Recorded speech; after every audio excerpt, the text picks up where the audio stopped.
तव कथामृतं तप्तजीवनं कविभिडीडितं कल्मषापहं श्रवणमंगलं श्रीमदाततं भुवि गृह्णन्ति ये भूरिदा जनाः।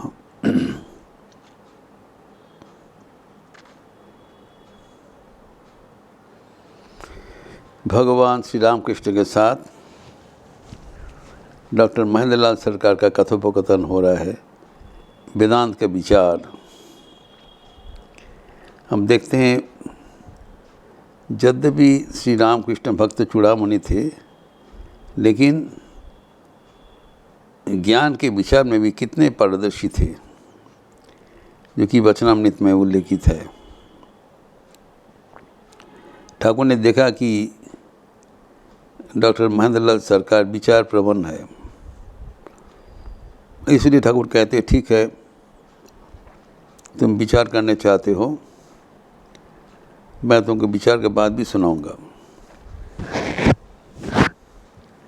तो ठाकुर ने पहले बताया, जब हम जितने ही ईश्वर के करीब पहुंचते हैं, उतना ही ईश्वर का ऐश्वर्य घट जाता है, क्योंकि तब ईश्वर अपना ऐश्वर्य छोड़कर हमारे और नज़दीक पहुंच जाते हैं। ईश्वर का ऐश्वर्य ही हमें ईश्वर से अलग कर देते हैं। आज जब उनका ऐश्वर्य से हम मुक्त हो जाते हैं, तब उनके साथ हमारा एक अपनापन हो जाता है। ये है मुख्य बात। तो ठाकुर उदाहरण देके समझा रहे हैं कि जब साधक भगवान का पूजा करते हैं, पहले वो दशभुजा मूर्ति में भगवान प्रतीत होते हैं, 10 भुजाएं, ऐश्वर्यशाली। फिर जब थोड़ा आगे बढ़ा तो उनको अष्टभुजा दिखाई पड़ा, 2 भुजा दिखे नहीं पड़ा। उसको घटते जा रहा है। पहले पुनापुरी था, फिर और कुछ आगे जाने से षड़भुज हो जाता है। अनेक देव देव में षड़भुज है। एवं उसके आगे जाके फिर चतुर्भुज, फिर बाल रूप,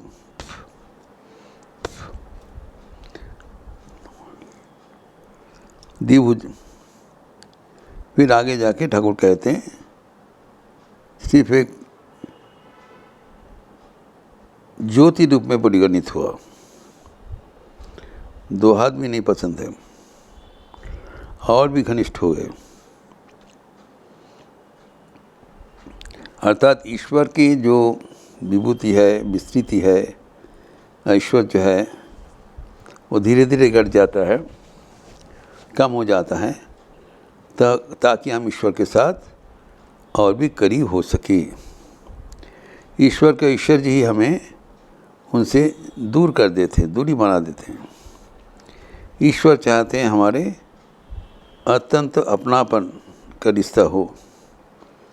ईश्वर हमें हमारे का तो अपना का है, लेकिन वो हम उसका माया के प्रभाव से जान नहीं पाते हैं। ईश्वर तो हमारे साथ अभिन्नता है, लेकिन माया के प्रभाव से हम हमारा असली स्वरूप वो भूल जाते हैं।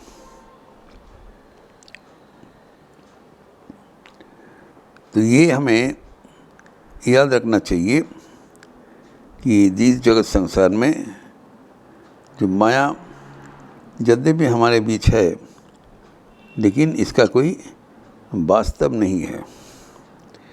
It doesn't have any reality.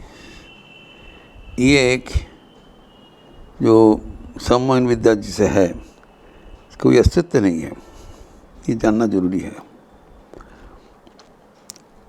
तो जब ऐसी होता है, तब हम धीरे धीरे ईश्वर के ओर पहुंच जाते हैं। एवं तब ईश्वर के चरण में भक्ति हमें प्रार्थनीय हो जाता है। तो माया का प्रभाव कैसे होता है, ठाकुर रावल एक उदाहरण से वेदांत का ही उदाहरण है देके महेंद्र सरकार को समझा रहे हैं। वो कहते हैं देखो, एक व्यक्ति वो इंद्रजालिक था, नाना प्रकार का उनका उपकरण था, तो इसीलिए घर में अलग करके वो रहते। ना उसके एक राजा के सभा में तो कोई जादूगर वेल्की दिखाने वाले आके उपस्थित हुआ। तो राजा ने उनका वेल्की देखने में जो आग्रही हुआ, तब वहाँ से चले गए, अंतरित हो गए। लेकिन उसके बाद यद्यपि वो हमारे साथ दूरी बनी रहे, लेकिन इनके साथ जो उनका जो वेल्की का जो जादूगर का वो निदर्शन भी उन्होंने रखी गया। मैंने देखा जी ठीक हमको दिखाएंगे। तो फिर उसको समझाया, देखो ये सब जो दिख रहे हैं ये सब अलीक है, कोई वास्तव नहीं है। तो एक उदाहरण से बता रहे हैं कि जो एक राजा के सभा में एक जो जादूगर आए थे उनको दिखाने के लिए, फिर थोड़ा चले गए। उसके बाद अचानक देखा कि घोड़ सवार होके एक व्यक्ति आ रहे हैं, लेकिन उसका जो घोड़ सवार होके आ रहे हैं, तीन लोग को पता नहीं चला कि ये सच है और नहीं तो कुछ गलत है। इसीलिए श्री रामकृष्ण कहते हैं, हम जो कुछ देखते हैं, जो कुछ सुनते हैं, उसको तत्काल हमें स्वीकार नहीं करना चाहिए। वो जो अर्पण किया है अर्पित होना चाहिए, लेकिन इनका जो माया का जो प्रभाव है उसको भी अस्वीकार करना जो ठीक नहीं होगा, यही बात कहते हैं। तो जब ये राज सभासद में सब देखा कि वो एक जादूगर आए थे और बोला जी ऐसी हो सकता है, बोल के चले गए। अचानक देखा एक घोड़ सवार होके एक भव्य जो व्यक्ति आ रहे हैं। तो वहाँ पर जाके तब इन लोग विचार करने, पूरा सभासद विचार करने बैठे, इसको जब हम लोग देख रहे हैं ये क्या इसमें कोई यथार्थ है और सिंपली मैजिक? अगर होगा तो इन लोग जो अपना जो अलौकिक विभूति से आते हैं, कहाँ तक इसका सत्य है। विचार करने लगा, जो व्यक्ति घोड़ सवार होकर आए हैं, क्या इनका जो घोड़ा है वो क्या कोई वास्तव घोड़ा है ना, कुछ अलौकिक उनका दृष्टि है, मानसिक उपस्थिति है। तो ये जो हमारे जो वर्तमान जो अवस्था है कि वो जो बिल्की लगा के लिए आए हैं, तो उनका श्रवण करके व्यक्ति आके उपस्थित हुआ। जब इसी करके छानबीन करके इन्वेस्टिगेट किया तब देखा कि उनका जो घोड़ा वो है नहीं, वो एक अलौकिक उनके भेल्की है। तो उन्होंने और भी विश्लेषण किया और विश्लेषण करके दिखाया वो जो उनका जो अपीयरेंस है वो भी एक भ्रम है, वो भी जादू है। कि जादूगर के रूप से आए थे, फिर चले गए। फिर जब आया तब देखा जो उसको जो घोड़े का भावन लेके आता था, घोड़े और कुछ नहीं है, एक जादू है। फिर सोचा ठीक है, उनका जो वेशभूषा नाना प्रकार का जो मणि मुक्ता खचित वेशभूषा था, उसका भी चिंतन किया तो बोले वो भी नहीं है। फिर आखिर में वो लोग परेशान हो गए, ये व्यक्ति आया है लेकिन ये चले जा रहा है, इसको कैसे क्या हमारा यथार्थ क्या है। फिर आखिर में देखा वो व्यक्ति खाली है और बाकी सब उनका मेकी है। ये सबसे बड़ा सीख उनका जीवन में मिला। ये दुनिया में सब कुछ परिवर्तनशील ऐसी नहीं है। एक गतिशील दुनिया में जो हमारा परंपरा है उसको अनुसार हम अगर देखेंगे कि उसमें ना कोई घुड़सवार है, ना कोई अस्त्र शस्त्र है, खाली वो व्यक्ति जो आए थे खाली वही है। अर्थात ये जगत में ब्रह्म ही एकमात्र सत्य है, बाकी सब जो दिखाई पड़ रहा है अटैचमेंट दे ऑल फॉल्स। जैसे कि घोड़सवार के ना घोड़ा है, ना कि अस्त्र शस्त्र है, ना उनका वेशभूषा है, खाली एक ही है। अर्थात ब्रह्म ही एकमात्र सत्य है और उसके साथ जो उनका ऐश्वर्य विभूति है ये सब एक अपीयरेंस मात्र है, आकार मात्र है, लेकिन उनका कोई जो वास्तव सार्थकता नहीं है।